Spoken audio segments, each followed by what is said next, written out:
Welcome, everybody.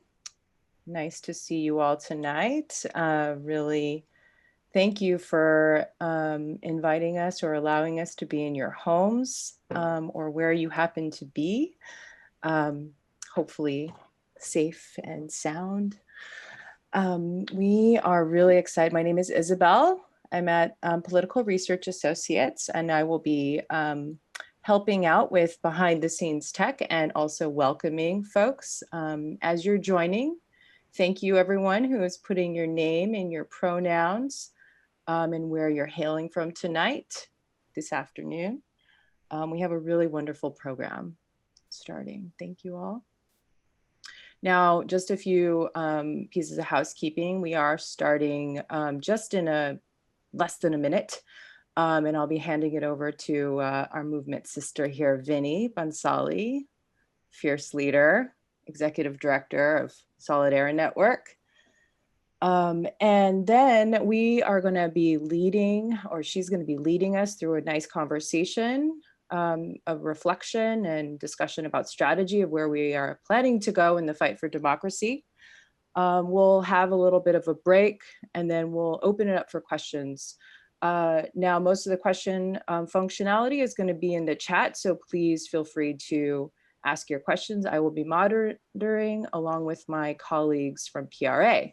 And without further ado, I'd like to pass it over to Vinny to take us into the conversation. Thank you, Vinny. Thank you, Isabel. It's all your hard work that brings us all together. Give me a thumbs up if everyone can hear me on the panel. Great, thank you. Welcome, welcome, welcome to all of who you have joined us today from all around the US and beyond. I am so proud and honored to introduce an incredible group of speakers to you. We'll have a little conversation. They'll respond to a few prompts I have for them, and then we'll go into your question and answers and comments. Let's keep the chat function going all throughout. We'd love to hear what you're reflecting on as you're listening to these wise folks. Let me start by introducing the leader of PRA, Tarso Luis Ramos. He's been researching and challenging the US right wing for more than 25 years. He's launched major initiatives on anti Semitism, misogyny, authoritarianism, white nationalism, and other threats to democracy. A sought after public speaker, he's been featured in The Guardian, in New York Times, in Time magazines, and so many others. Before joining PRA, Ramos was also the founding director of Western States Center and the Racial Justice Program. And he exposed and challenged corporate environmental campaigns as the director of the Wise Use Public Exposure Project. He is solar powered, which makes it a mystery about how he survives Boston winters. But here he is with us nonetheless today. Evelyn Shen has been leading founding Forward Together, the founding director of Forward Together. Since 1999, it has become a widely recognized organization for the reproductive justice movement, working with grassroots communities, providing leadership, thought leadership, leading networks, and organizing for long-term systemic change using an intersectional lens. She also has been behind the incredible Strong Families Initiative, which now works with over 180 organizations in over 10 sectors to change the way people think, feel, and act in support of families. Um, Strong Families incredibly brings together LGBT rights, reproductive justice, ending family and gender based violence, criminal justice, and racial justice, making it currently the largest network in our country dedicated to changing conditions so that all families can thrive. And Evelyn is also working on a book that's forthcoming called The Courageous Operating System to help social justice leaders navigate through challenging times. I'm wondering how I can pre order Evelyn. In her very little spare time, she plays the piano and loves music. Tenjive Makaris is not a stranger to any of us. She's a movement building powerhouse. She has over 15 years of experience in international policy and advocacy work. She leads the Movement for Black Lives organizing team, works hand in hand with organizations and coalitions, building long term efforts for justice. Movements around the world seek her counsel and expertise when it comes to building strong coalitions and build sustainable infrastructure. She also founded the Blackbird Network and has also served in leadership in the US Human Rights Network. I found out today that Thinjiwe loves corny jokes, so brace yourselves.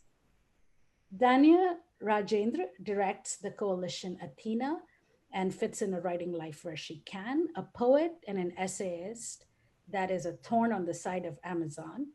Dania writes, showcases, and fosters solidarity across many kinds of differences.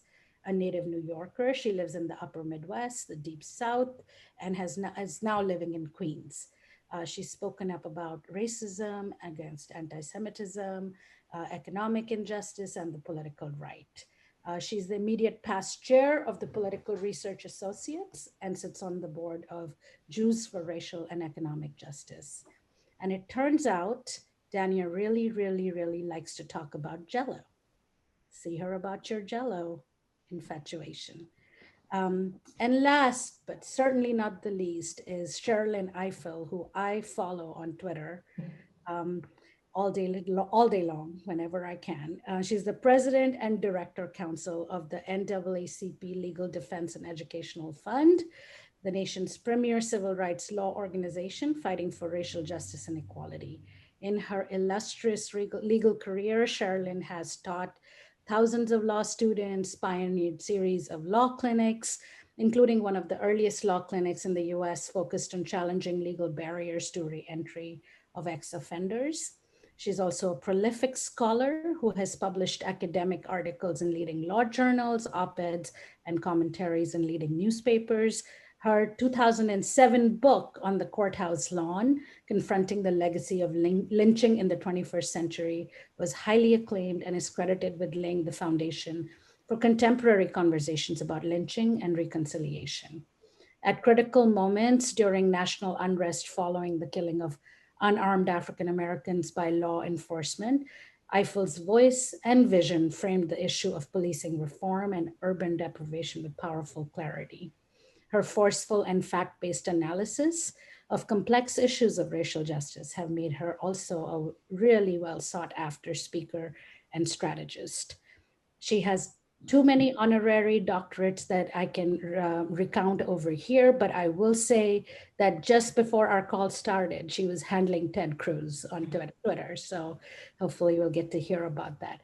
Handled. So handled. Let's hear about that soon. So a really warm welcome.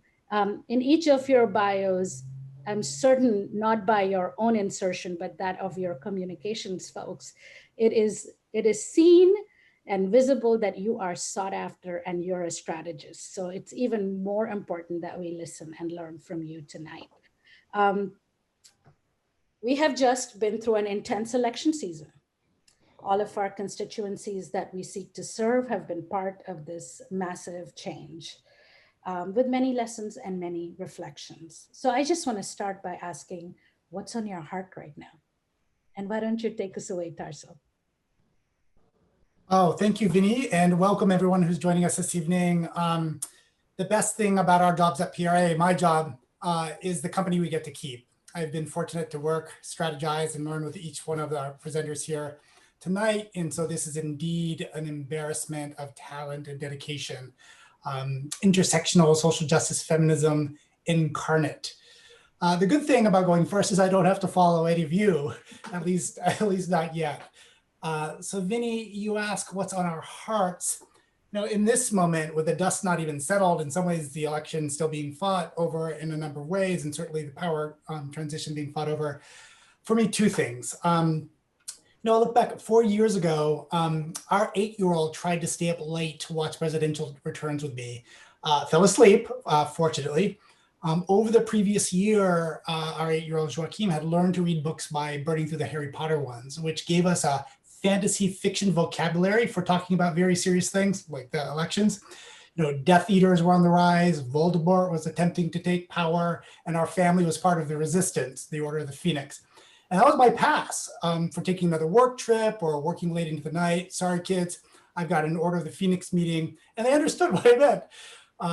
I'll never forget what it was like, though, that Wednesday morning to apologize to our two children for failing to keep Voldemort from power.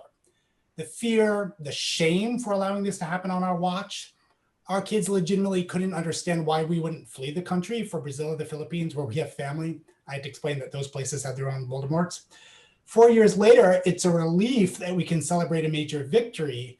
What's hard to explain to our now 12 and 10-year-olds is that we've won a major battle, but fierce struggle with many of the same forces is not nearly over, right? Which brings me to the second thing that's really on my heart. Witnessing the Black freedom struggle lead this country away from its own ruin, yet again, with mostly women and femmes running point, and consequential organizing in Latinx, Indigenous, Asian, Jewish, white, Muslim, and other important communities, I'm both awestruck and terrified. I'm awestruck at the culture shift, the power building, the execution on that work, and I'm terrified at this country's history of abandoning and turning violently against Black and other people of color movements that are our best and only hope of realizing multiracial feminist democracy. And so, Vinny, I'm feeling all the feels, right? Gratitude for the work, the leadership, relief, even a little joy, and a mix of foreboding and determination about the journey ahead. So all the feels. Thanks. Really, really resonate with your awestruck and terrified. Evelyn, let's hear from you. Thanks, Vinny. Can you hear me okay? Okay. So I also wanted to share a story about my daughter, because that's what's in my heart. My 19-year-old daughter, Jessica, it's her first presidential election as a voter. And she was so excited during the primaries, watching every debate, researching all of the candidates. And she, like other young voters, is concerned about the impact of the pandemic, reproductive oppression, school debt, combating anti-Black racism, and police violence. And she was really, really excited to help elect our next leader. And as the candidate pool started shrinking, she began to feel really frustrated with her choices. And one morning I was on a Zoom call and I heard she started screaming at the top of her lungs. It must have lasted 30 to 40 seconds, which is a long time, right, to yell like that. And I came to find out later that her yell was one of deep anguish, actually, frustration, anger, and sadness when she heard that Biden had actually clinched the nomination. Because she'd done her research. She did her research on Biden. She knew as a senator in the 90s that he, led the tough on crime legislation and policies that he had promoted, accelerated mass incarceration in the country. She watched, videos of Biden failing to call additional witnesses who could have supported Anita Hill's claims and did nothing, when his Republican colleagues attacked her. Biden says that he ran for president to restore the soul of this country. Whose soul is he talking about? This is a man, when talking to billionaire donors in New York, saying nothing will fundamentally change if he's elected. He will not demonize the rich, and he promised that no one's standard of living will change. Nothing will fundamentally change. So again, whose soul is he focusing on? I hope he is including the young voters who helped to get him elected, who are increasingly a larger part of the eligible voting bloc. Gen Z voters made up 1/10 of the electorate this year. And combined with millennials, they'll make up 1/3 of the electorate. And according to recent research done by Tufts University, voters under 30 voted at a higher percentage in this election than any other election in history. And their votes made a difference. In Georgia, 21% of votes came from young people who supported Biden over Trump, netting Biden 187,000 votes. Young Black voters supported Biden by a particularly wide margin in Georgia, 90%, and nationwide, 85%. Across the country, youth of color supported Biden over Trump in high margins. But we cannot take young people's votes for granted. They move with their values. And even though my daughter voted for him, she didn't greet Biden's win with very much celebration. She sees Biden's previous actions as helping to pave the road that allowed Trump to win in 2016. And she's going to be watching him to see if he's going to act any differently than he has before, because she wants someone who's going to stand up to the likes of Mitch McConnell, not grab his hand and work across the aisles. She wants someone who, not only says he's pro-choice, but will work to defeat the Hyde Amendment, which currently bans, abortion services for low-income Indigenous people, folks who are employees of the federal government. So in the meantime, she's now focusing on mutual aid work, community-based organizing on the local level as a means to get involved. And so as she watches, we're going to watch. And Tenjive, what's on your heart from the leadership of one of the largest social movements in our history? One, I'm just grateful to be with you all. Also grateful to hear your words, Tarso, and your words, Evelyn. I really appreciate this question, and I don't have a story. I'll just share sort of what's on my heart. And there's a few things that come up for me. One is just sort of the magnitude of loss and pain of this moment of this year, from the fact that we've lost so many people in the US and around the world, and also the pain of living under white supremacy, the pain of living under the consequences of capitalism, where we have not only loss of life, but loss of livelihoods, while America's billionaires make hundreds and hundreds of billions of dollars. The loss of life. Black people have had to endure a pandemic, have had to endure economic violence, and then we've also had to have someone from our community taken from us over and over and over again, from Breonna Taylor to George Floyd to Tony McCabe. And so when I think about what's on my heart, and this year, I think about we have not had time to grieve, and we have not had time to mourn our dead, and our pain and our suffering. And that for me is something that I have to acknowledge and have to embrace. But what's also in my heart, or on my heart, in addition to the loss and the suffering, is also the power of us and the power of social movements.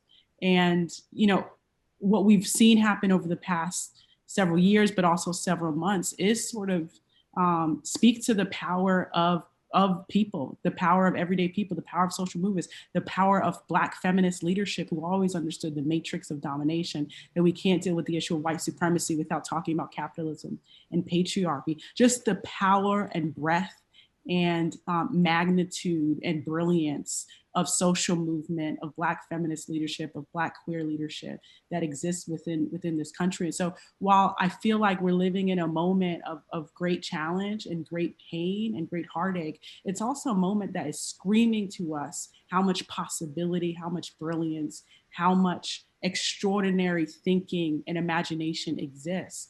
And so I'm holding both of those realities. And I think, I'll just end by saying, the one biggest lesson that I have in this moment is, like, we can't lose the forest for the trees. We're living in a particular moment where it's very easy to focus on what's right ahead of us. For a number of different reasons, we have to take it head on. I think this election season was and is one of the most important elections of our generation. We can't forget that. And I think that what we need to recognize is that there's something brewing in this country. One that is frightening, but then one that's also filled with great possibility, almost like the pain of something being broken open. And if we don't make meaning of that, our opposition will. And so I think that we're in a position where we need to find clarity in the chaos, and that we need to embrace and hold the brilliance and the imagination, and also the fact that millions and millions and millions of people are saying the most bold, powerful demands of our time. And that means something. Young people are waking up in extraordinary, powerful ways, and that means something. And I think that it's on us as movement, and it's on us as people across the country to make meaning and purpose of that. And while we do mourn, while we do make time and space for our pain, that we also invest in the hope and in the possibility that I think is surrounding us, and that will continue. I want to invite all of us to take a breath. Thank you for the reminder, Thenjiwe, about what a year it's been, and how we haven't actually slowed down enough to mourn the losses. and especially our organizers and our movement leaders like yourselves who've been hard at work making the possibilities palpable. Sherilyn, what's on your heart? Well, first of all, I was just privileged to, to hear each of you describe how you're thinking about this moment.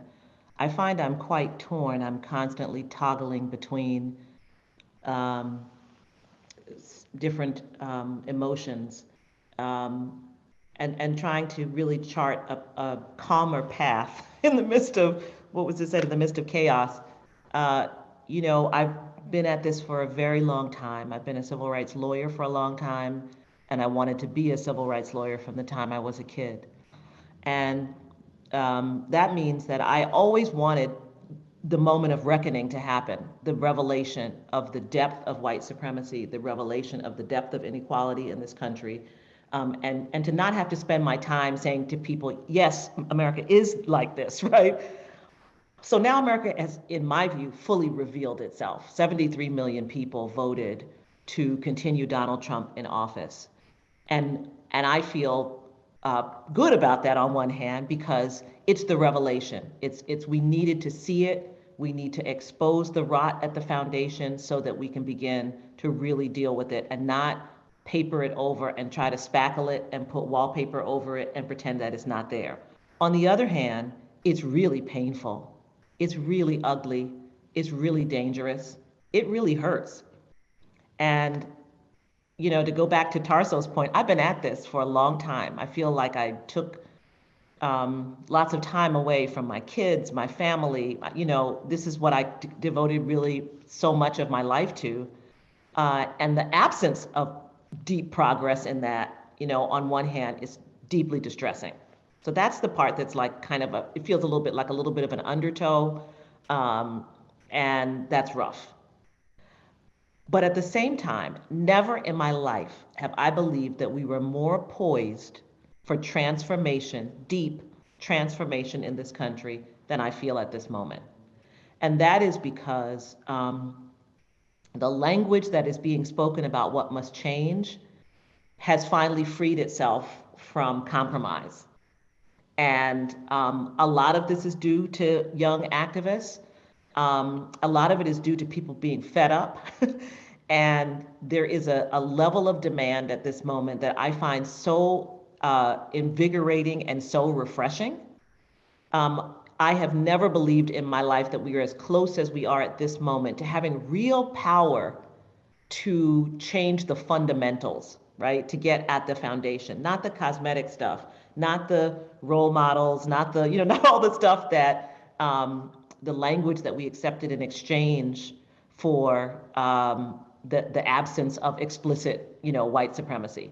Now the language that we're using and the demand that is being made is incredibly powerful. For me, being a civil rights lawyer and thinking, for example, about the work we do in the courts, it's become so stark. It's become so like real. There is no way to explain otherwise what we are fighting for. And so some of the veneer has been taken away. And that's actually helpful. It's we don't have great judges who are hearing these cases, but it's helpful because there always was a gap between what our clients told us in the church basement and what we said in the well of the court. And now I feel like that we have the ability to speak more eloquently, powerfully, and truthfully to the story that our clients want us to tell as we're fighting for greater access, opportunity, and so forth. So there are just kind of those two feelings, the feeling of, gosh, this is incredibly ugly. It is ugly. And for people to be sanguine about it, I am not sanguine about white supremacist violence. I'm not sanguine about hate. I'm not sanguine about ugliness. I'm not sanguine about misogyny. It is ugly. And I hope I never lose my capacity to feel the pain of being confronted with that. I never want to lose that. So I feel that pain. On the other hand, wow, what has happened, what has been created in this moment, what is rising to the surface is so powerful. And 3 years ago when Donald Trump was elected, the question I was asking myself after some conversations with the writer Elizabeth Wilkerson is, are we re-entering the nadir? And I spent a lot of time studying the nadir and like, what did Black people do in the nadir? And we turned inward and we created all these institutions. And I had this conversation with my sister, and she's older sister, and she said, you know, it's time out for that. I don't want to talk about like what's going to happen in 20 years. What are we going to do now? And so I put aside we're entering the nadir. And I just said, we're not entering the nadir. We have to decide that we are entering this period of transformation. Doesn't mean it's not going to be painful. Doesn't mean it's not going to hurt. Doesn't mean it's not going to be ugly. I remind people all the time, take the sepia lens off of the civil rights movement and understand that was painful too. 1963 did not feel fun when they blew up 4 girls in a church, right? Some people walked away from the movement. People wondered, how can we go on? How can we deal with this ugliness? So we just can't allow ourselves to be distracted by the awfulness of it. And not recognize the power of this moment. And finding the energy to keep powering through is the other thing that's on my heart. Sherilyn. Dania, let's hear from you. What's on your heart? Yeah, I love this about veneer stripping. I want to pick up from there. Thank you, PRA, and my august sibling panelists. It's a joy and an honor to be here with you tonight. And so many friends on this webinar. Hey. So nothing says like, let's strip all the pretty paneling off this rotten system like the pandemic profiteering around us. At Athena, we're a new coalition and we organize folks around 5 of the foremost ways that Amazon harms people in the United States. And in particular, harms Black and brown people and religious minorities. Sometimes folks are more than one. So of course, as workers, in particular as neighbors to facilities that poison our air and our climate, this is a respiratory disease pandemic, and environmental racism is a real part of how many people are suffering. We focus on people unfairly surveilled by the data economy and its quest to advertise more and more and to incarcerate some of us more and more. In particular, Amazon's relationship to the immigration authorities and through ringing the video doorbell with law enforcement across the country. Amazon is $1 trillion corporation and its executive is the richest human being on planet Earth. And together, those forces combine to override what our communities really want. And at Athena, we shorthand that as monopoly, which has the advantage of bringing to mind that guy with the top hat and the monocle, who certainly had better fashion sense than the CEO of Amazon.com. Anyway, more than 1 million people work directly for Amazon in the United States, directly and indirectly. And almost all of the Black and brown people who work there work in the logistics side of the operation. On the data side, Amazon Web Services and all the engineering means that like Amazon powers the internet. It makes things like Zoom possible. Hey guys, if you are Netflixing and chill, that's Amazon Web Services too. That's Slack. That's all our movement infrastructure online too. So, but Black and brown folks mostly work in logistics, but no one who works for Amazon had not a single person had any paid time off to vote in this election. Election day in our country falls in the vortex of preparing for the big Christmas present buying season. That's the time when injuries, which are already outrageous inside Amazon's operations, spike. And so we're talking about, 1 million plus folks, most of whom are eligible to vote. So my heart is heavy with the structural impediments to our communities' participation in this process. And we have got to do more over the next 4 years to make the representative part of our representative democracy actually function. But I don't want to end there, because I too believe in this power of stripping the junk off the walls and seeing the rot. In the lead up, so I live in Queens, and we are famous in Amazon world for telling the governor, the mayor, and the CEO of Amazon thanks, but no thanks, right? And in the lead up to that fight here and in Northern Virginia and in Nashville, activists on the ground talked about how our dreams are bigger than Amazon. The things we dream about are not like, will this gnarly corporation locate its crap facilities with its crap jobs close enough to poison me so I can go work there? Like, that is not what we dream about when we dream about what this society could be. And I take heart at the ways in which we see people reaching toward each other across all kinds of lines of difference, and starting to demand a society where every single person has a chance to thrive. Thank you, Dania. And so, given the pain and the promise, the sheer loss and pandemic profiteering and loss of life and devaluation of life, and yet all of the transformations underway, all the young people, all the folks of color, all the queer folks in our movement, building transformational possibilities. It's a rich, rich time. In this next period, what will you be prioritizing and why? Let's start with you, Thenjiwe. Sure, these are such great questions. I'll just name a few things, because these are the things that keep me up at night and I think about a lot. Well, in the immediate, it's rejecting the pull to the center, and for a number of different reasons. But foremost, I think in this moment, we are being told that our ideas around structural transformation are too left, too radical, too rebellious, and not strategic, which is the part of the critique that I get most frustrated, because I actually think the pull to the center or pulled back to the center is actually a misassessment, and actually what's really not strategic, because it's what got us to the 2016 moment in the first place, and what will return us to this moment of sort of instability and crisis over and over and over again. So for me, it's rejecting this assessment that we are too bold, calling for structural transformation is not strategic. It's rejecting that. It's rejecting the pull to the center on the grounds that it's not strategic. The second is to reject calls for us not to have an ideology and to be apolitical. I also think that's what got us here to the 2016 moment.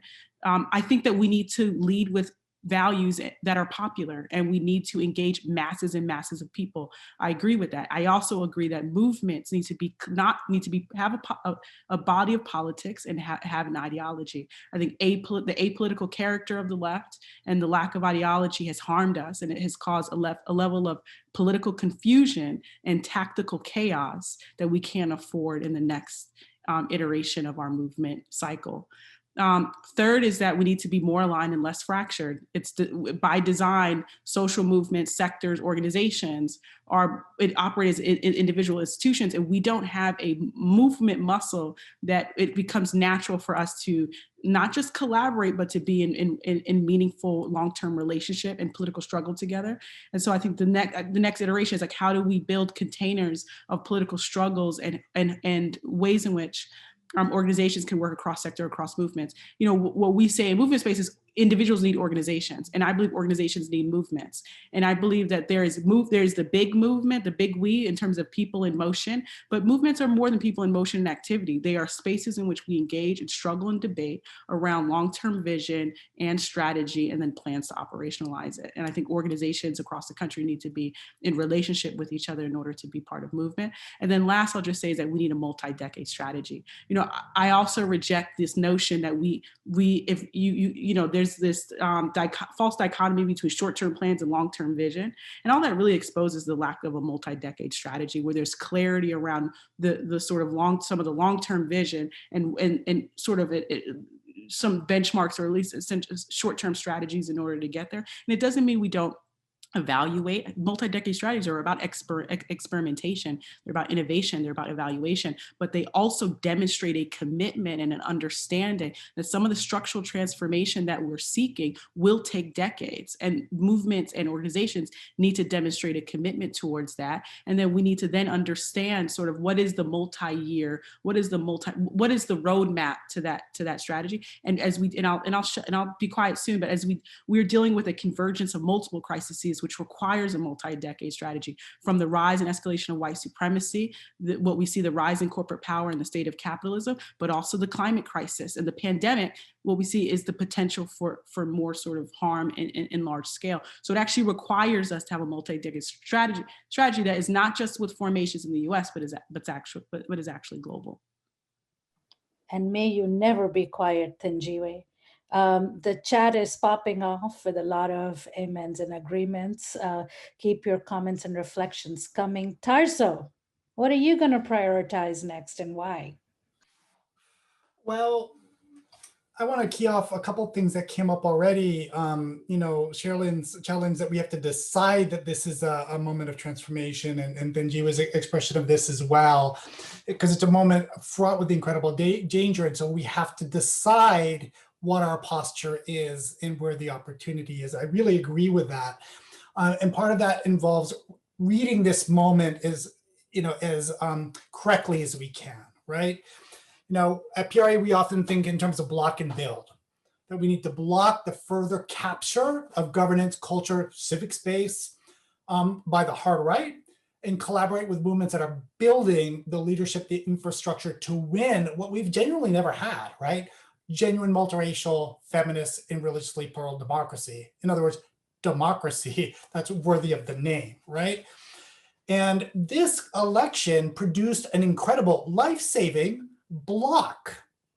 It was an incredible block. We denied explicit white nationalism, theocracy, and capitalist oligarchy another presidential term, right? That's an incredible victory, and it was not at all inevitable that that would be the outcome. And that's a victory that should slow the machinery of authoritarianism enough for us to keep building, but only if we have the clarity to understand that the incoming administration can do much good, but it's an improbable vehicle. It's not the vehicle for the needed social, economic, and climate transformational change that we're discussing here. And so often what happens in a moment like this is misplaced hope and aspiration on a system that cannot produce the results that are being sought. And so we have to calibrate appropriately our engagement with this administration, this state, which is a different relationship to the state than we've had for the past 4 years. But recognizing what I heard in Benji's remarks, that there is no status quo ante that can deliver us forward. Neoliberalism with a sprinkling of human rights on top cannot resolve the underlying drivers of authoritarianism and fundamental contradictions of this moment that will return us to crisis again. So I really agree with that.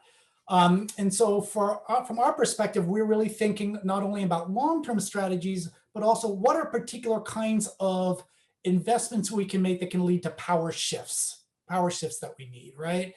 Investing in partnering with the leadership of social justice feminists and decentralized power building groups and networks.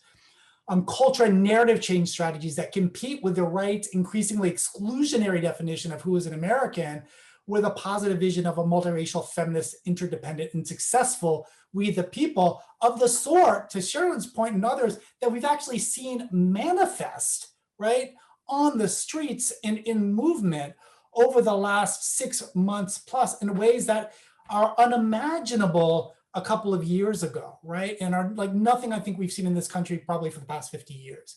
So tremendous possibility there, competing for the culture and pushing back around the right's notion of who's the we, who are the agents of history, who's deserving of representation and democracy, in a way that progressive and left have not competed at that fundamental level.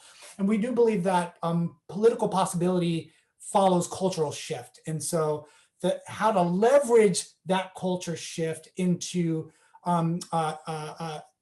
infrastructure for power and then governing level power going forward, that's the game, it seems to us. And so included in those kind of power shift opportunities, certainly contesting the right's attempted monopoly on religious morality and power by building deep relationship and power building strategies with unapologetic religious progressives, of which there are a vast number in this country.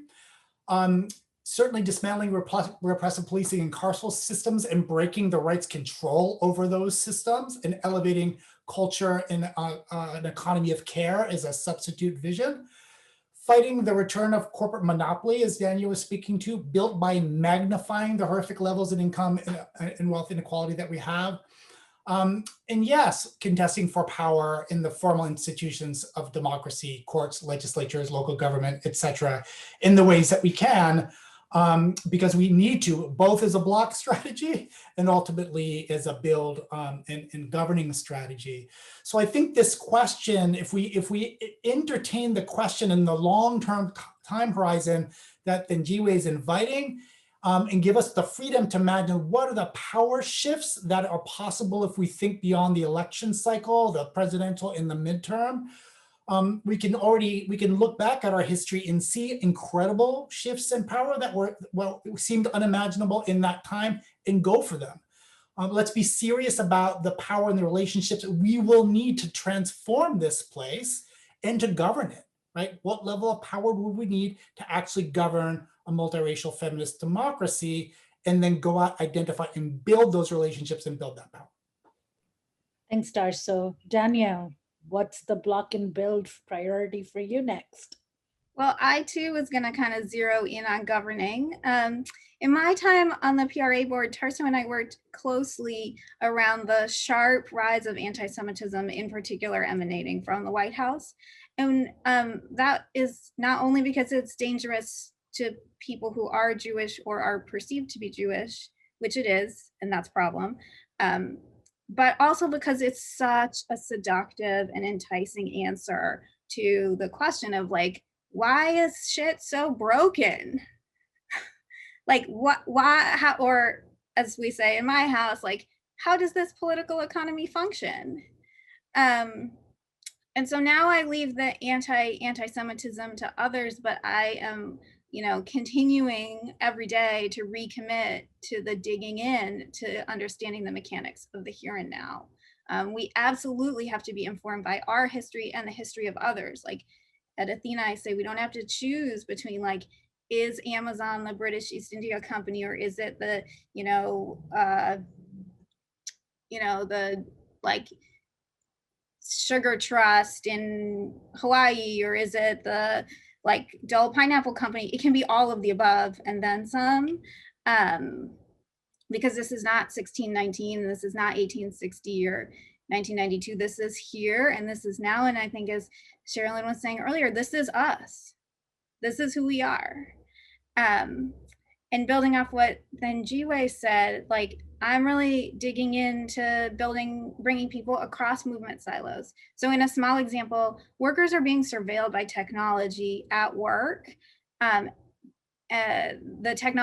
Workers are being surveilled by technology at work. That technology and the logics underneath it were built for military and police tech, and now they're being deployed against workers and against BLM protesters and others. And they're in like relationship, right? Because those technologies are a product and those products are in search of ever more markets because they're profitable. And so that's just one small example of what happens when we cede our commitment to governing. We have to fight for not just the right to govern, but the ability to govern capital, finance capital, fossil fuel capital, and data capital alike. If our elected representatives are not in an actually accountable relationship with us, their constituencies, so that they can actually do the work of governing. If we leave the governing to people like Mr. Bezos, we know what our communities will look like. We will be poisoned by pollution and by COVID. We will be discarded once our bodies give out, and no one around us will have the resources to care for ourselves in our grief, in our sorrow, and in our brokenness. Politics is war by other means, and these last 4 years should leave no one with any illusion about what it looks like when folks, whether they are armed white supremacists or capital armed with the infrastructure of the state, comes after us and wages war on us. And if we give up the right to govern, we will never, ever get it back. And Sherilyn and Evelyn, from your perspectives as both folks who've been involved in this multi-decade strategy that Thenjiwe spoke of, and Tarso, the multiracial feminist democracy of the future, what will you be prioritizing next? Well, I'll just very quickly say that I'm very much focused on power, not the personal exercising of it, but the way in which what we do can pry open the door to let the troops run in. And the doors I'm talking about are the infrastructure of our democracy. Because, we can talk about organizing and governance and power, but we are existing inside of a structure, and the rules that were made to hold that structure together were designed to keep us from being able to exercise power, to govern, and to transform.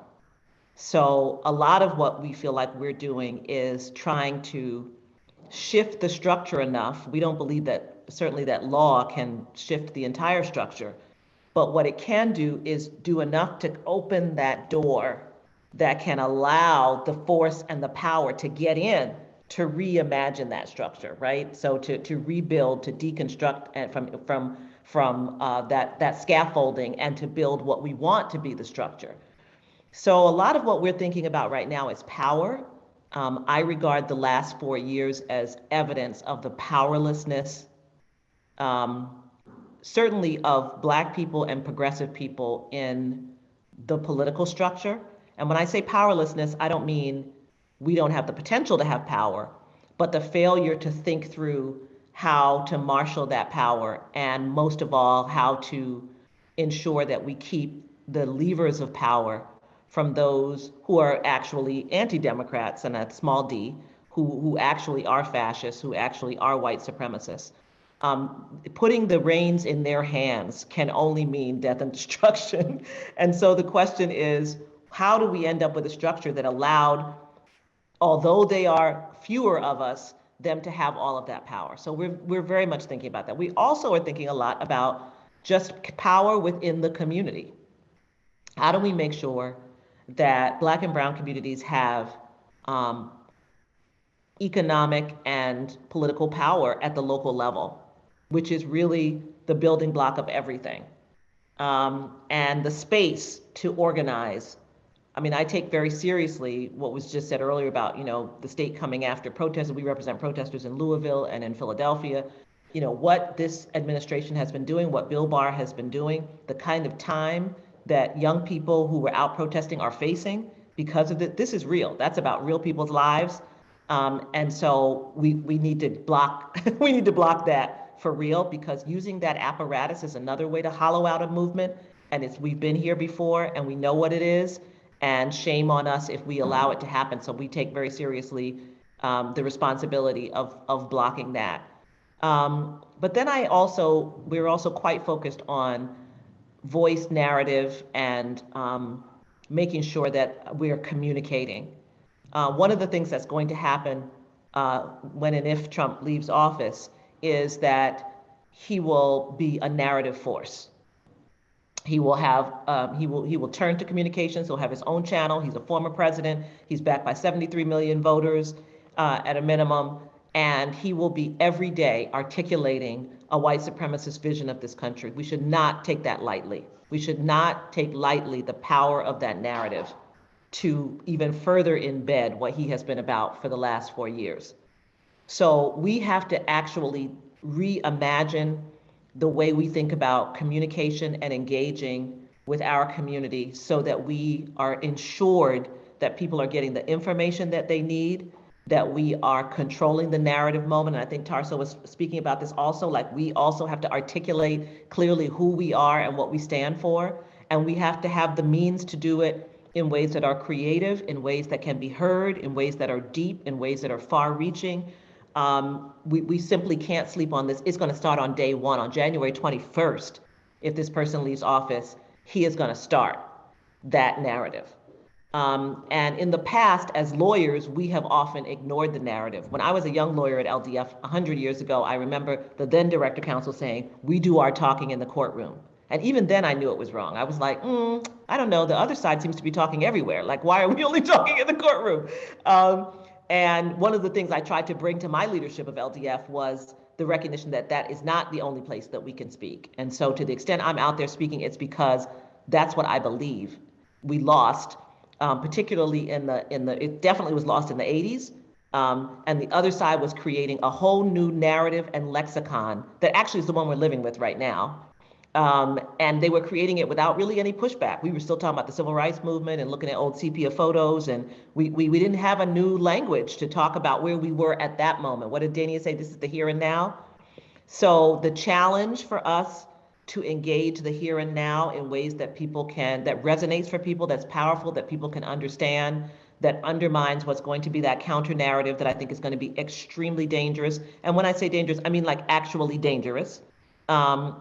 Is very real. I don't often get surprised by things, but I will say honestly and confess that the willingness of white elected leaders to endorse Kyle Rittenhouse, the 17-year-old who killed 2 people in Kenosha, it actually did surprise me. I was like, holy shit, like that's a new one, right? Because usually you try to play it off that you thought that killing 2 people was a problem and your mom driving you to the place and you kill some people. So, but that showed me that the tectonic plates that have shifted in fundamental ways. And if that was okay, there's a lot more that can be okay. And so I take this very, very seriously. I take it seriously in terms of the courts as well, because the shift on the federal bench is no joke. And we ignore that at our peril to understand what it means to have a whole cadre, an army of people who are creating a new vision of law that maybe is actually not the new vision, but the extremely old vision of law, and unapologetically, right? I don't mean like secret white supremacy. I mean like really. I don't mean secret anti-feminism and anti-woman. I mean really. So that also will be happening, and I feel like that's kind of our job to in this field that I'm in, to actually confront that and to think through and strategize how we deal with that. That is by its nature a multi-decade process, because these people have lifelong tenure, because the people they've been putting on the bench are in their 40s. And so we are talking about potentially our children and certainly my grandchildren, and probably all of your grandchildren too, living with the consequences of what those people can do. So we're thinking fundamentally about those kinds of structural reforms and how we deal with power being exercised in that way, which is really quite dangerous. And all of those pieces happening at the same time are very dangerous. So the moment of promise is great. The challenge is incredibly great. And so I don't see any way not to have both a short term, both a January 21st and a January 2030 strategy. I don't see any way that we at this moment that we can not have both. Thanks, Sherilyn. Evelyn. Yeah, thank you again. This is amazing to be part of this. I just want to add on 2 things. One, Sherilyn and other folks have brought up the narrative. I also want to include kind of culture workers, so artists and writers and musicians. If policies make up the rules of the game, culture makes up the air that we breathe. Culture influences our beliefs and our assumptions about how the world works and our values. And I think that, for us at Forward Together, we really want to engage culture on a larger level, not just to have celebrities talk about our issues, but to have our culture workers from our communities be able to portray, to speak, to be the messengers, because I think that one of the things that we have found is that working with these folks through culture is so much more compelling to like folks that we're trying to reach outside of the choir. I think in the United States, we in the progressive movement don't, as much as in other countries, combine kind of the works of culture and art and music with our social justice work. We're very much in our heads a lot of the time. So I wanted to add that piece, and that's going to be something that I'm going to be focusing on. But the other part I wanted to really talk about is leadership. If we're talking about a 10-year, vision or beyond, if we're talking about, working across sector, it's not just a matter of getting folks who look like us in leadership positions. We have to get people who look like us, who are us, but who will act in the ways that our communities need them to act and think. And so what we want to do is to fortify and amplify the leadership of Black, Indigenous, women, trans, non-binary folks of color. Because we know, that when our folks are leading with this clear vision of what true democracy looks like for our communities, everyone benefits and transformational solutions happen. But we need leaders who don't just have positional power, but who are mission driven and not ego driven, who can play well together and are hungry to do that and not worry about turf. We need leaders who come from a place of abundance and not scarcity where we're just fighting for the crumbs. We need leaders who know how to mitigate and navigate through conflict. These are all things that the progressive movement are pitfalls for us. And so I think that we have to spend the time to really think about how do we create conditions for success in terms of how do we create leaders who are going to go against the status quo, because we all know the leadership that gets celebrated in this country is the person in front and the charismatic person, who acts alone for the most part, or who is leading in the front. But everyone on this call knows that there's so many types of leaders that make a movement and that make us successful. And, I think that we need to spend intentional time growing that, promoting that in our culture. And because it's not something that gets honored or celebrated.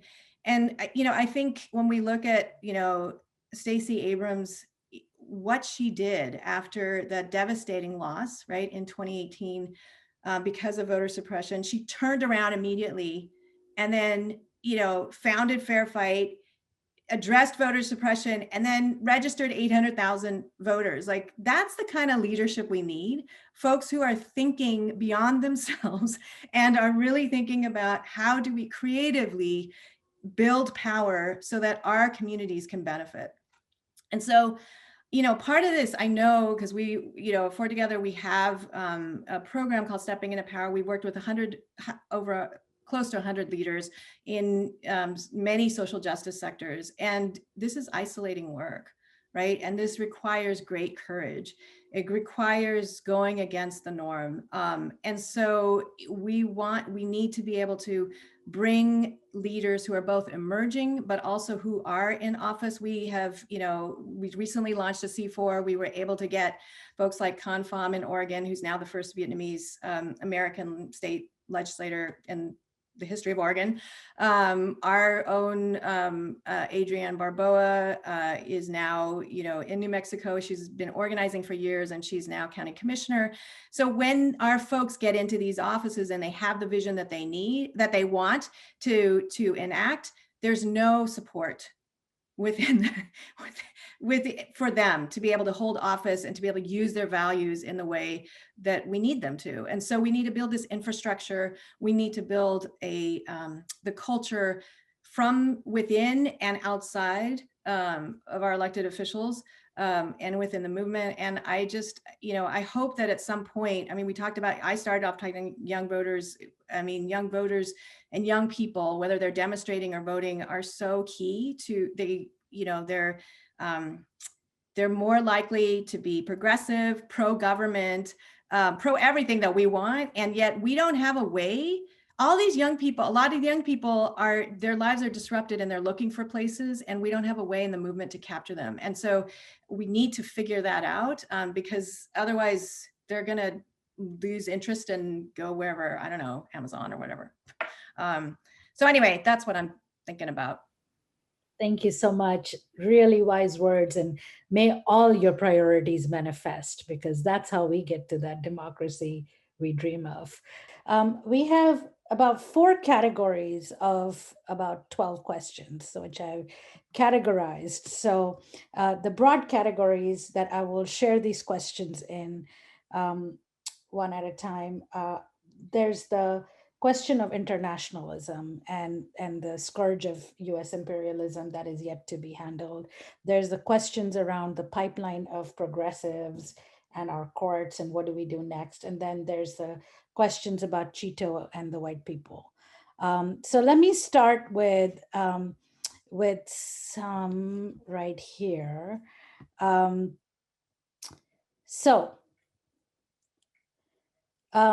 How do we talk to white Christian rural communities? What do we say to the white people who prefer the racist, fascist, misogynist? How do we even begin a conversation or dialogue? What are the popular values and visions that we can move forward?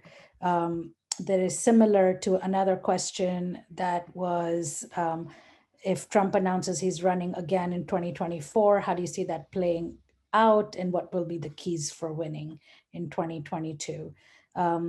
Lessons from the recent multiracial movement successes that could be transferred to similar majority white Christian rural communities. Any takers?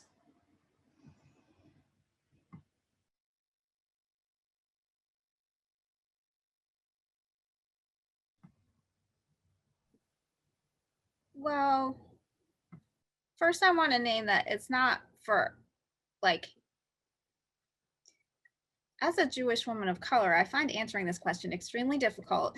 And I think because it's not like, as a person who lives in a big city and is a religious minority, right? Like, it's not for me to sort that exactly. And that's in some ways, like, we're not the folks to answer that in a way. But I do think that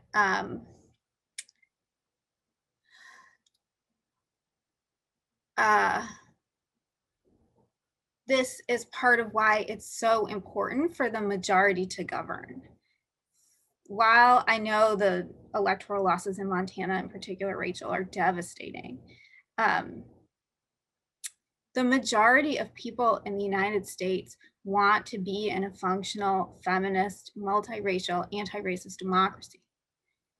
And the impediments to the majority achieving that is part of why it's so important for people to govern. And I think that really goes back to some of what Thenjiwe was saying about, like, not pivoting to the center. There is no magic answer for racist white people in the center, or in an analysis, a class analysis that doesn't center how race and gender power capitalism. Like, there isn't. So the only way to get there together is to implement policies that are anti-racist and for folks to live under them and discover they like it better. Other similar or dissenting opinions on the panel? I'm just going to say a couple things on this. I've been really impressed with some of the organizing work that's happened, actually reaching working class white folks in places like Georgia. I think there's a lot of lessons to learn, and evaluate what's working. So one of the things is that progressive movements, left movements, multiracial movements have to engage with white folks, right? And have to engage and have to actually break the stereotype that somehow it's working class white people, it's white people without college degrees that are our main problem. When you look at the strongest social base for Trumpism or for white nationalism, it's actually not those folks. When I look at it, it's a demographic that's closer to the founder of the Oath Keepers, who's a Yale grad, Stuart Rhodes. And so it tends to be white folks who are doing all right economically, but have fear of falling, that are that strata of support for white nationalism and for authoritarian politics.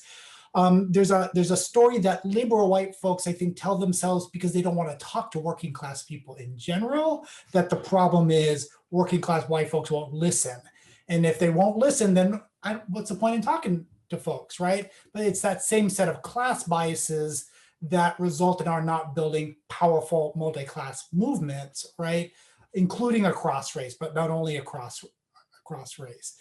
So I think that we have to organize folks. Now, people sometimes ask me, it's 3 weeks before the election. Should we be trying to persuade people to support Donald Trump? I would say there's a time and a place. And 3 weeks before an election is not the time maybe to do the persuasion. You have to be in relationship in order to do that. So I do think that there is work to be done. But I will say this, we have to build and model and demonstrate in our work the possibility of a multiracial society in which all people can thrive. People have to be able to see that possibility and imagine themselves thriving in it. And in a country like this, there's no organizing around whiteness, right? Just as there's no organizing around a religion or other forms of power, the inequalities of capitalism, you have to engage.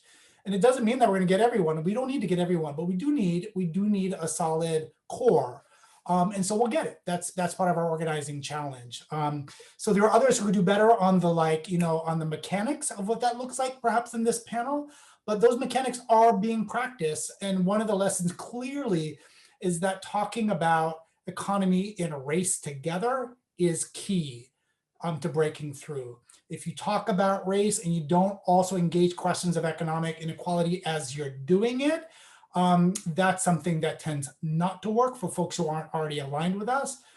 So if we're serious about that project, we will continue to learn what's working, and maybe some folks can throw who have more direct experience with this can throw some tips in the chat, because I know there are people on this call who do this work day in and day out, and we should hear from you as well. I also want to lift up the question around narrative, because I want to keep track of time. So I want to make sure we address some of the questions and come back to a conversation in response to each other. So Ada asked, how do we support the cultural and narrative infrastructure this moment needs? We also had a question from Alyssa about misinformation and disinformation. It seems that racism and xenophobia are often scapegoats of misinformation, a false narrative being woven by some information peddlers that racism doesn't exist. How do we combat this strategy? So any musings on this?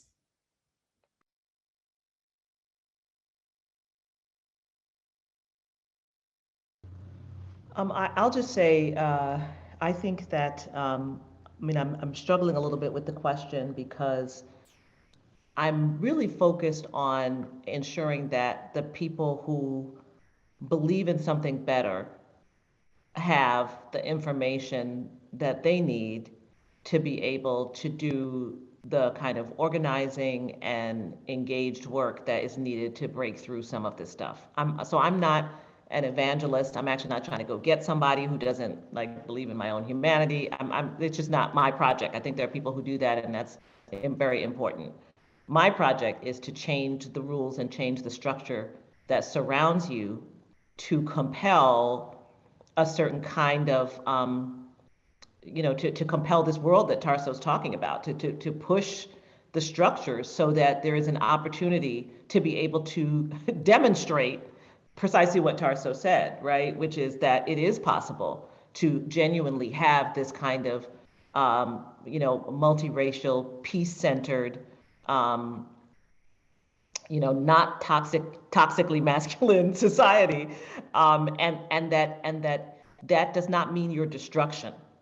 Now, if you are invested in believing that that means your destruction, it's probably little I can do to persuade you otherwise. But what I'm mostly interested in is providing ensuring that there are avenues for the people who really want the information. My experience is that people who are decent people, who want to live a decent life, who don't want to harm other people, who are not setting out every day to elevate themselves over other people, have fantastic instincts for what is true and right, and actually welcome good information when they have time to absorb it, when it can be presented in a space where they can receive it, when it can be presented in a manner that they can receive it, when it is transmitted by someone who speaks authentically to them and respects them.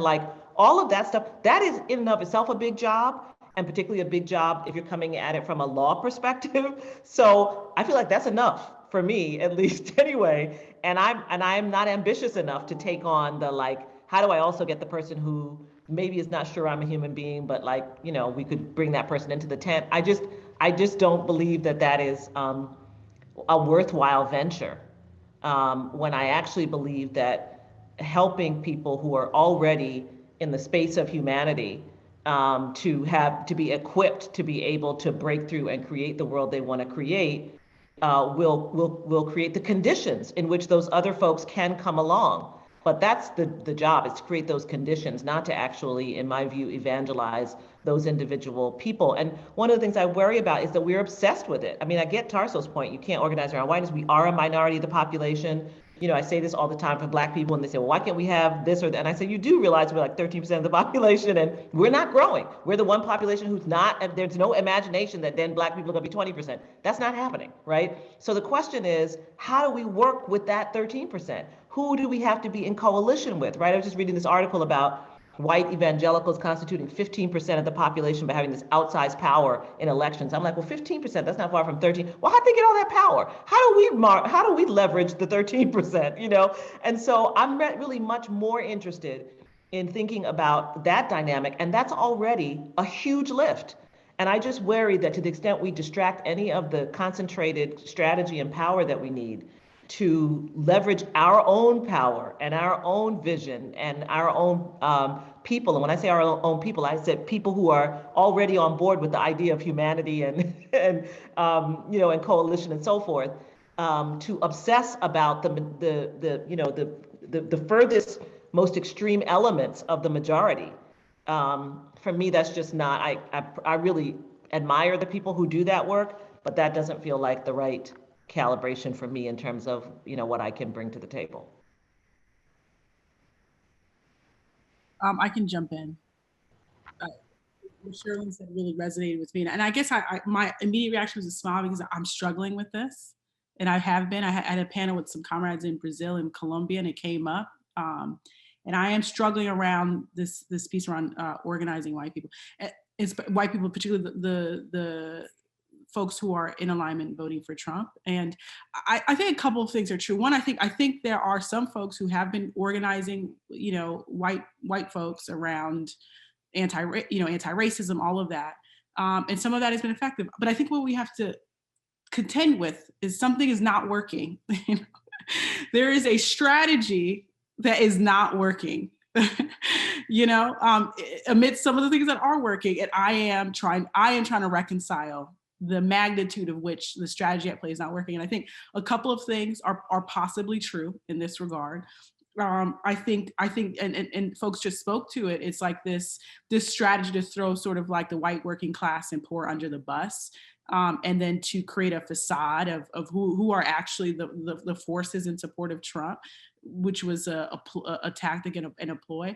I also think it's it's ways in which the people are trying to avoid the truth, which is how deeply rooted misogyny and white supremacy and anti-Blackness and how deeply wedded that is in not just us in terms of national policy, but culture and in the lives of, it's living in the homes of people across the country. And it's like, we've been ignoring that, even I think, you know, in 2016. And I think there needs to be some real reckoning for those who you know that's your family, you know that's your cousin, you know that's your aunt. There needs to be some real reckoning that there is something that is required of you in this moment. There is more required of you in this moment in terms of organizing the masses of white people. And I agree. I like this, the event, and I'll be quiet, but I am not interested in organizing people who are committed to my destruction and the ridding of my people. I'm not convinced of that. But I do think, this is what I think. I think if you can, to advance a strategy without undermining the strategy of your opposition sets you up for failure, especially when your opposition is clear on vision and has a multi-decade strategy. So I'm like, how do we undermine the strategy of our opposition, particularly because they're growing more and more successful in base building and creating on-ramps for people who are looking for a political home. And I think that, you know, I think it's my political responsibility to figure out how to undermine that. And while simultaneously also agreeing that I'm not in the business of, maybe someone else is, but I can't do that work of convincing people not to hate me. I just can't do that. Yeah, and then making sure that's another thing around not being pulled to the center. We actually have to look at the truth. Avoiding the truth is what's got us here. Can I just add one quick thing? So in 2016, I think we had 132 million people voted, but I think it was 92 or 96 million eligible voters didn't vote. And within that, we have immigrants, we have people of color, we have young people, and there's lots of reasons why they're not voting, but there's a lot of progressive people in there. And so for us in 2016, we shift our focus to those folks, because those folks do believe in humanity. They do believe in, you know, racial justice. And so I think thinking about, again, I think it's important to think about white folks, but not centering them to the point where we're not remembering, like there's a huge swath of folks who are not engaged, that we want to be engaged. And if they were engaged, could help to transform our system into something that could work for all of us. Beautiful. And I'm going to integrate a couple of the questions that have been asked in my very last prompt to you in just a minute or so of your ending reflection. Where and who do you, each of you fierce people, draw your inspiration from to sustain you and your work in these times and for the long haul as you build an internationalist, pluralistic, feminist, multiracial democracy that, to Paulette's comment on the chat, is so fun and so moving that the we of those that are ready to be organized is bigger than ever. So where do you get your sauce from? Because we need you for the long haul. I have to leave this building because it's going to close. So I hope you don't mind if I say my goodbyes first. I'm sorry to jump to the head of the queue, but thank you all so much. Just want to tell you how much I've loved being with you. This has been really a balm. This has been a tough day, and I've learned so much from all the panelists and the questions, and I really appreciate you for including me. And every day it's somebody different. To answer your question, every day it's somebody different. Today is this panel, because I think we sometimes lose sight. So who said the work is isolating? There are so many more of us than there are of them. And, the constant learning from and meeting new people who are deeply, deeply committed to this work, and who are working in circles that you don't necessarily work in, shows you how many circles there are out there that are doing this work, and figuring out how we link arms with each other is really important.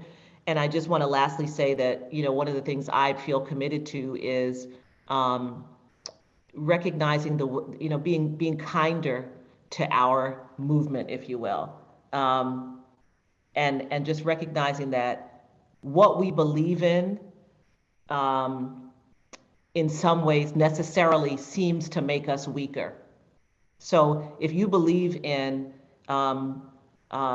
equality and process and dissent, and hearing everybody out and respecting those who disagree with you, and all the things that we believe in, everything's messier, slower, seems like it's less organized, less able to move quickly, all the stuff that I think people think when they think we're not being strategic. Right, and they say, oh, the other side is so strategic. Well, if you're in a cult, it's like the strategy is pretty much set for you. And if you don't like dissent, then it's really easy to move things out, to move out your position paper, right? You know what I mean? Like you get that statement out really fast when like everybody can only use those words. So I just think we have to almost be like kinder to each other and understand that like what we believe in is part of the reason why it sometimes feels messy and chaotic, or that we're at odds with each other. We actually believe that we can criticize each other, right, and still be in a common, a bucket of humanity with one another. And so I just think in this moment going forward, when we really need to take advantage of the potential for transformation, we have to be kinder to ourselves and understand that what we believe in sometimes necessarily slows us down, but it's because what we believe in is right, good, noble, and part of the world that we want to see. Our process beliefs are part of our substantive beliefs, and we shouldn't be ashamed of that. So with that, I'll say thank you all so much. I don't want to get caught in this building. I really appreciate it. Sherilyn, be safe leaving the building. All right, I will. Thank you. Mic on your way out. Okay, I will. Let's hear from you, Evelyn.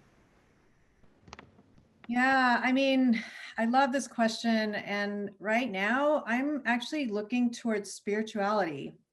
My focus is on Eastern spirituality, but the thing I'm looking at is oneness, right? And so I think that the highest parts of any religion or spirituality emphasizes that, whether it's Western, Eastern, Indigenous, but it's an understanding that we are all connected, that our fate is linked together as human beings, living creatures, the earth, the universe.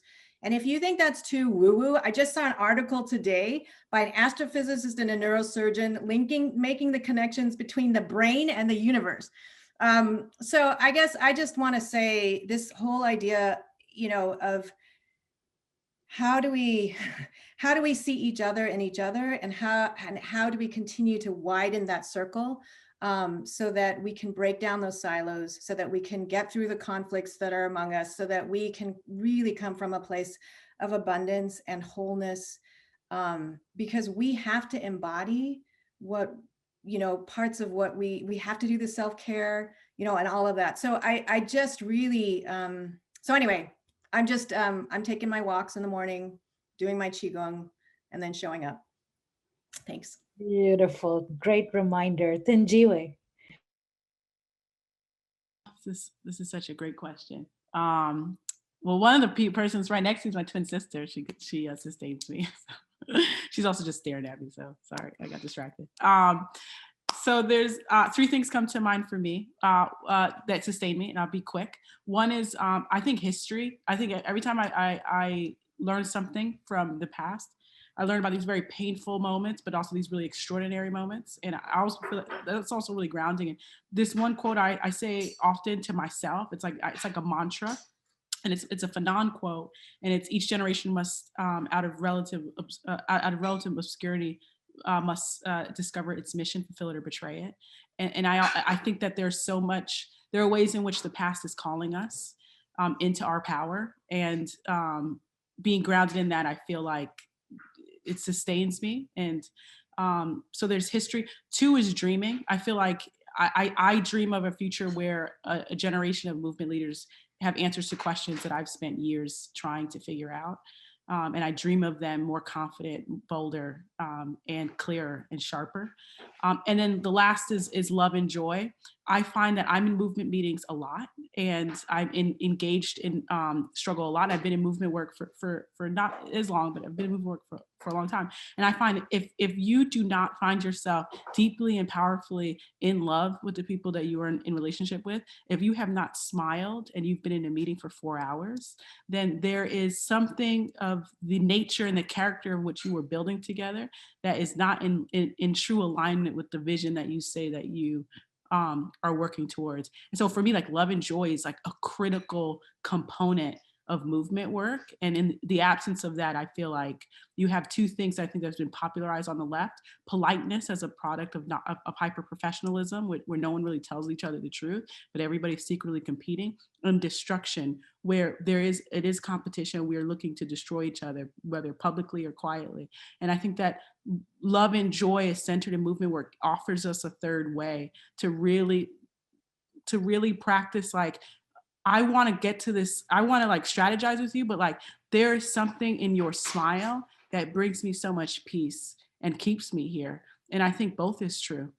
Someone has to sharpen me, and I also have to be in love with the smile of my comrade. And knowing those things, but also having those things guide my work is what sustains me. That was a whole entire word over there, Thanjiwe. Danya. So I feel in some like dialectical relationship with what you just said, Thanjiwe. Like my happy place in the reading lately has been in theory.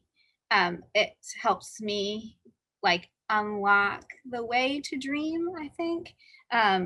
So I hear what you're saying about history, and I feel like I'm getting that from theory.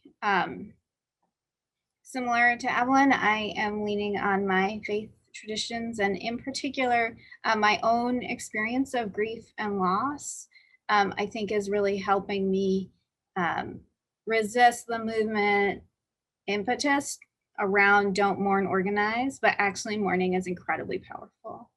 And all of the complex cocktail of feelings is appropriate for this moment when we are faced with so much loss and so much preventable loss. And finally, I feel that this is in some ways a very Jewy answer, but I think that there is a real place for rage. And while it is not sustainable over the long haul, a politics without rage for me doesn't feel like home. I think there is so much to feel the sort of power and fire of that, and to complement that with all of the incredible and beautiful stuff that other folks have said, but that we need that current of power too. And and to be able to touch it when one needs that jolt is like that extra cup of coffee in the afternoon. And the last word to our host, Tarso.